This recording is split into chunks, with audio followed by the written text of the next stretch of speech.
હું છું જેલ પટેલ। આજે હું તમારા સમક્ષ એક એવી અત્યંત ગંભીર મુદ્દા પર વાત કરવા આવી છું જે ભાવનગરના બગદાણા ગામમાં બનેલી તાજી ઘટના સાથે સંબંધિત છે। દુખિયારાઓના બેલી એવા બાપા સીતારામનું વિશ્વ વિખ્યાત આશ્રમ જ્યાં આવેલું છે એવા બગદાણામાં નવનીતભાઈ ઉપર જે રીતે હુમલો થયો છે તે ઘટનાને હું સૌથી પહેલા સખ્ત શબ્દોમાં વખોડી કાઢું છું અને સાથે જ નવનીતભાઈને વહેલી તકે ન્યાય મળે એવી આશા અને સાચા આરોપી ઉપર કડક કાર્યવાહી થાય એવી માંગ કરું છું। સાથે જ આ ઘટનામાં પોલીસ અધિકારીઓની કામગીરી પર પણ હું ગંભીર સવાલો કરું છું।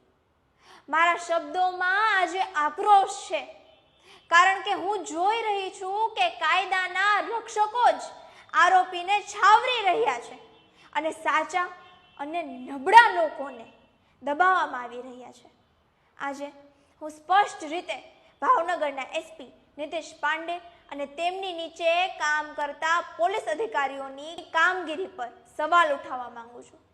સૌથી પહેલા તો આપણે એસપી નીતિશ પાંડે છે કોણ એની પર એક નજર રાખીએ તો 1/10/2020 રોજ નીતિશ પાંડેની જામનગરમાં ડેપ્યુટી ડીએસપી તરીકે નિમણૂક કરવામાં આવી હતી।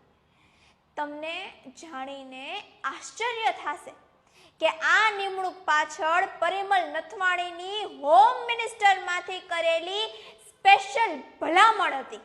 15 ઓક્ટોબર 2020 રોજ નીતિશ પાંડે અને પીઆઈ કેજી ચૌધરીએ જામનગરમાં પાટીદાર યુવાનો વિરુદ્ધ ગુસ્સીટોકનો કેસ નોંધ્યો હતો અને આ કેસની તપાસના નામ પર ઘણા પાટીદાર યુવાનોને પોલીસ કસ્ટડીમાં લઈ નિર્દયતાથી મારવામાં આવ્યો હતો અને હા, પાંડે સાહેબ પણ પરિમલ નથવાણીના કહેવાથી પટેલ યુવાનોને મારવામાં સામેલ હતા। તેના ઘણા પુરાવા પણ છે આપણી પાસે। તે વખતે પાંડે સાહેબ મીડિયામાં મોટા નિવેદનો આપતા હતા કે આ ગુસ્સીટોકનો મુખ્ય આરોપી જયેશ પટેલ છે, પણ જ્યારે લંડનની કોર્ટમાં જયેશ પટેલ પર પ્રત્યાર્પણનો કેસ ચાલુ થયો ત્યારે ભારત સરકારે લંડનની કોર્ટમાં કહ્યું કે જયેશ પટેલ પર ગુસ્સીટોકનો કોઈ જ કેસ નથી। આ ઘટના દર્શાવે છે કે આવા આઈપીએસ અધિકારીઓ માત્ર રાજકારણીઓના હાથાબોય છે અને નીતિશ પાંડે પરિમલ નથવાણીનો હાથો જ છે। જામનગર પછી પાંડે સાહેબની બદલી દ્વારકા થઈ અને 6 એપ્રિલ 2022 થી 18 ઓક્ટોબર 2025 સુધી તે દ્વારકાના એસપી હતા। આ બદલી પણ પરિમલ નથવાણીએ જ કરાવી હતી। આ નીતિશ પાંડે સાહેબને ભારતના હોમ મિનિસ્ટર એટલે અમિત શાહે મેડલ આપ્યું હતું તો કે શેના માટે? જામનગરમાં પટેલ યુવાનોને મારવા માટે। વિચાર કરો, નિર્દોષ યુવાનોને મારવા બદલ મેડલ। હવે નીતિશ પાંડે ભાવનગરના એસપી છે। 29/12/2025 રોજ બગદાણા ગામના નવનીતભાઈ ઉપર જે હુમલો થયો, આ હુમલામાં નવનીતભાઈના હાથ પગ ભાંગી નાખવામાં આવ્યા છે અને માથા પર પણ ગંભીર ઈજાઓ થઈ ગઈ છે। નવનીતભાઈએ બગોદરાના પોલીસ સ્ટેશનમાં ફરિયાદ નોંધાવી હતી જેમાં તેમને સ્પષ્ટ શબ્દોમાં લખાવ્યું હતું કે મારા ઉપર હુમલો કરાવનાર જયરાજભાઈ માયાભાઈ આહિર છે, તેનું નામ એફઆઈઆરમાં લખો। છતાં પણ પીઆઈ ડાંગર સાહેબે નવનીતભાઈના કહેવા પ્રમાણે એફઆઈઆર નોંધી નહીં અને સુપ્રીમ કોર્ટની ગાઈડલાઇન્સનો ઉલ્લંઘન કર્યું। શેના માટે?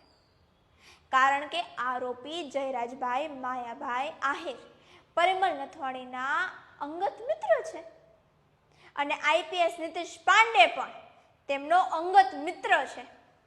આવા મિત્રોનું નામ એફઆઈઆરમાં લખાય?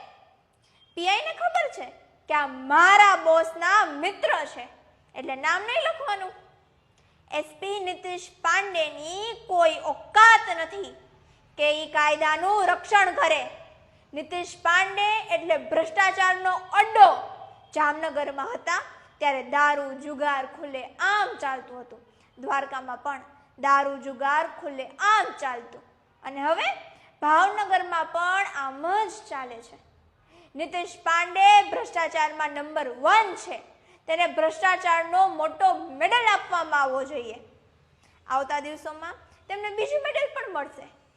નવનીતબાઈની એફઆઈઆરમાં જયરાજભાઈ માયાભાઈ આહિરને આરોપી ના બનાવવા બદલ વિચાર તો કરો મિત્રો. આરોપી બનાવવા માટે પણ મેડલ મળે અને આરોપી ના બનાવવા માટે પણ મળે.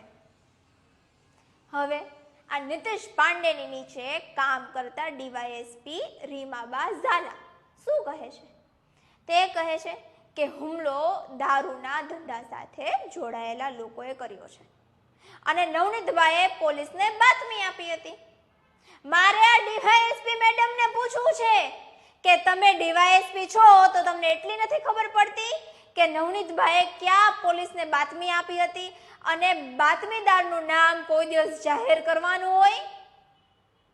આથી સાબિત થાય છે કે પોલીસ જ બાતમીદારના નામ આરોપી સુધી પહોંચાડે છે અને આરોપીઓને આપે છે. એટલે ભાવનગરમાં પણ દારૂનો ધંધો ખુલ્લે આમ ચાલશે અને બાતમી આપનારને માર પડશે. અંતમાં હું હીરાબાપા સોલંકીને અભિનંદન આપું છું કે તેમને નવનીતભાઈને ન્યાય અપાવવા માટે તે આગળ આવ્યા. હું સોશિયલ મીડિયા દ્વારા હીરાબાપા સોલંકીને વિનંતી કરું છું, જો આ કેસ નીતિશ પાંડેની નીચે રહેશે તો સાચા આરોપી ક્યારેય પણ નહીં પકડાય. સાચા આરોપી પકડવા હોય તો એસપી નીતિશ પાંડેને હટાવો. એસપી નીતિશ પાંડે એટલે ફૂટેલી કારતૂસ છે, ભરોસા લાયક આઈએસપી નથી.